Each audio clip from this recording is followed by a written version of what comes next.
गीता एक पवित्र ग्रंथ, जीवन का सार, भगवान श्री कृष्ण का उपदेश, अर्जुन को ज्ञान, हमें मार्गदर्शन।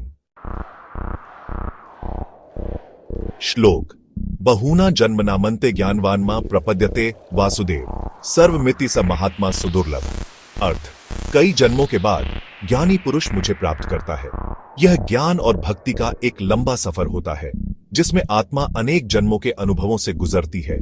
वह जानता है कि वासुदेव ही सब कुछ है। इस सत्य को समझने के लिए आत्मा को कई जन्मों की तपस्या और साधना करनी पड़ती है। ऐसा महात्मा बहुत दुर्लभ है। ऐसे महात्मा जो वासुदेव को सर्वस्व मानते हैं, समाज में बहुत कम होते हैं। वे अपने ज्ञान और साधना से दूसरों को भी मार्ग दिखाते हैं। एक साधक जीवन की यात्रा पर सांसारिक मोह में फंसा।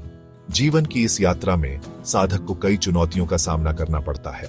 कभी वह भीड़ में खो जाता है तो कभी अकेलेपन का अनुभव करता है, लेकिन हर कदम पर वह अपने लक्ष्य की ओर बढ़ता रहता है, धीरे धीरे ज्ञान की ओर अग्रसर। ध्यान और साधना के माध्यम से वह अपने भीतर की शांति और संतुलन को प्राप्त करता है। योग और ध्यान की शक्ति उसे आत्मज्ञान की ओर ले जाती है।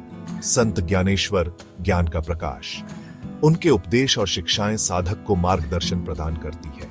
संत ज्ञानेश्वर का जीवन साधक के लिए प्रेरणा का स्रोत बनता है। स्वामी विवेकानंद त्याग का उदाहरण। उनके विचार और आदर्श साधक को त्याग और सेवा के मार्ग पर चलने के लिए प्रेरित करते हैं। स्वामी विवेकानंद का जीवन साधक के लिए एक आदर्श बन जाता है। मीराबाई भक्ति की मूरत। उनकी भक्ति और प्रेम साधक को ईश्वर के प्रति समर्पण की भावना से भर देती है। मीराबाई का जीवन साधक के लिए भक्ति का प्रतीक बन जाता है। ज्ञान और भक्ति दो पंख। ये दो मार्ग हमें जीवन के उच्चतम सत्य की ओर ले जाते हैं। ज्ञान का मार्ग हमें आत्मा की गहराइयों में ले जाकर सत्य का बोध कराता है, श्री कृष्ण की शरण में ले जाने वाले। भक्ति का मार्ग हमें प्रेम और समर्पण के माध्यम से ईश्वर से जोड़ता है। यह मार्ग हमें अपने अहंकार को त्यागने और ईश्वर की शरण में जाने की प्रेरणा देता है। भगवान का विराट रूप, अनुभव से परे, समर्पण ही एकमात्र मार्ग।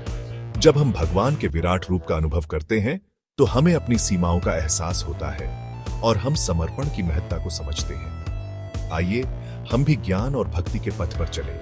यह मार्ग हमें आंतरिक शांति और आनंद की ओर ले जाता है। इस पथ पर चलकर हम अपने जीवन को सार्थक बना सकते हैं।